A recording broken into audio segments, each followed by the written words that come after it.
Imagine standing in a dense forest, trying to identify a bird perched in the canopy. You see a flash of color, greenish-blue with a slight crest, but there are dozens of similar species. You know it's not a warbler, not a thrush, but is it a great crested flycatcher or an Acadian flycatcher? The difference is subtle. The features are minute. And yet, identifying it correctly requires not just sharp eyes, but deep domain knowledge. This is the heart of fine-grained visual recognition, or FGVR, the ability to distinguish between visually similar categories. From bird species to car models, from plant varieties to aircraft types, these tasks demand expertise that even humans find challenging. And while modern AI has made incredible strides in general vision tasks, it struggles when it comes to this kind of precision. Why? Because most multimodal large language models, or MLLMs, are trained on broad, open-ended tasks like image captioning or visual question answering. They're good at describing what they see, but not at classifying with high accuracy, especially when the categories are extremely similar. And here's the catch. To train a model for FGVR, you typically need massive amounts of labeled data, thousands of annotated images per subcategory. That's expensive. It's time-consuming. And it's impractical for real-world applications, where new categories emerge all the time. So what if we could train a model to perform fine-grained recognition, with just 4 examples per category? What if it could generalize to entirely unseen subcategories, without ever having seen them before? This is exactly what the new model Fine-R1 achieves. Developed by researchers at Peking University, and presented at ICLR 2026, Fine-R1 isn't just another MLLM. It's a specialized system built from the ground up to excel at fine-grained visual recognition through chain-of-thought reasoning and a novel reinforcement learning framework. Let's break it down. Hash the problem: why MLLMs fail at FGVR. Consider this: a model sees an image of a bird. It might say, "This is a bird." That's correct, but not helpful. To truly identify it as a least flycatcher, the model must recognize subtle differences in beak shape, wing bars, plumage patterns, and even behavioral cues. But most MLLMs don't reason like humans do. They don't pause, analyze, compare, and then decide. Instead, they rely on surface-level associations. This looks like a flycatcher, so it must be one, which leads to errors when categories are visually close. Moreover, these models often overfit to scene categories. They memorize patterns from training data, but fail to generalize to new ones. In real-world settings, like wildlife monitoring or medical imaging, this is a fatal flaw. You need models that can adapt to novel, unseen classes. Even contrastive models like CLIP, which are designed for discriminative tasks, struggle when pushed into open-world settings. They can't explain why they made a prediction. They can't reason through uncertainty. They just pick the closest match. Fine-R1 changes all that. Hash the solution: 2-stage training with chain-of-thought and TAPO. Fine-R1 uses a 2-stage training framework that combines chain-of-thought supervised fine-tuning, CoT SFT, with a new reinforcement learning algorithm called triplet-augmented policy optimization, TAPO. Stage 1, chain-of-thought supervised fine-tuning. The first step is to teach the model how to think like a human expert. Instead of just showing it images and labels, we give it structured reasoning traces, a step-by-step breakdown of how a human would identify a fine-grained category.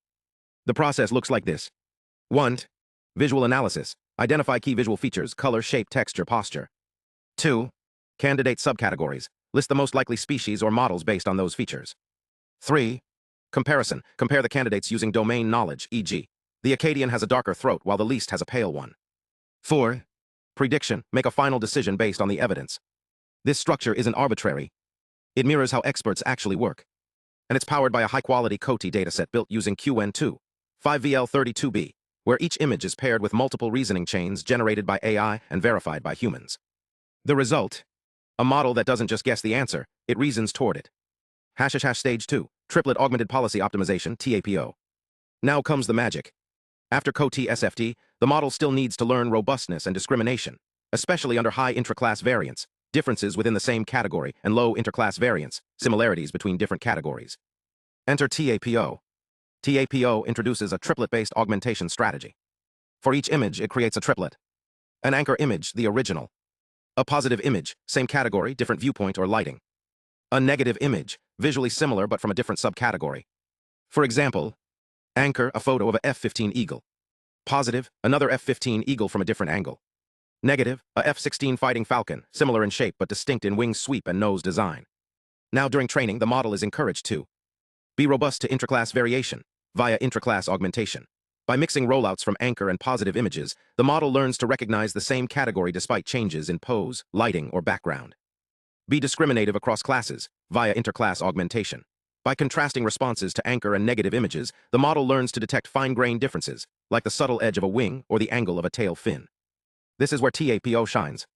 It doesn't just optimize for accuracy. It optimizes for reasoning stability and feature sensitivity. It does this through a KL divergence loss that measures how differently the model responds to a correct image versus a near miss. The higher the divergence, the better the model is at distinguishing fine-grained differences.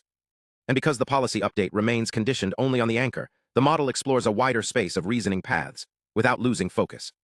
The results, state-of-the-art performance with minimal data. Fine R1 was tested across 6 major FGVR datasets, including Caltech birds, Stanford cars, Oxford pets, and FGVC aircraft.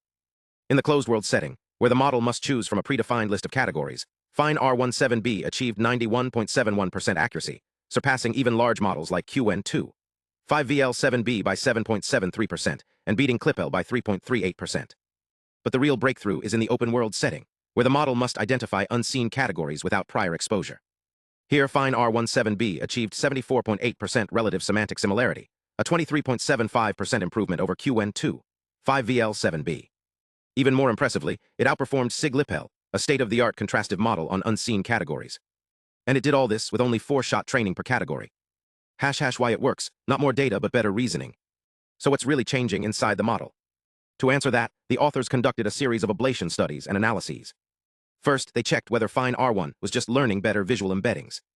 They ran linear probing on image features. The result? No significant difference in performance. So the model isn't extracting better visual cues, it's using the same ones more effectively. Next, they tested whether Fine R1 had more subcategory knowledge, like a deeper understanding of taxonomy. Again, no. The cosine similarities between species pairs remained nearly unchanged. But here's the key finding. When the model processes a positive image category pair versus a negative one, its internal representations become much more separable. In PCA projections, the model's hidden states clearly distinguish between correct and incorrect matches, something the base model fails to do. This means Fine R1 isn't storing more knowledge. It's deploying it better. It's not memorizing labels. It's applying knowledge in context, just like a human expert.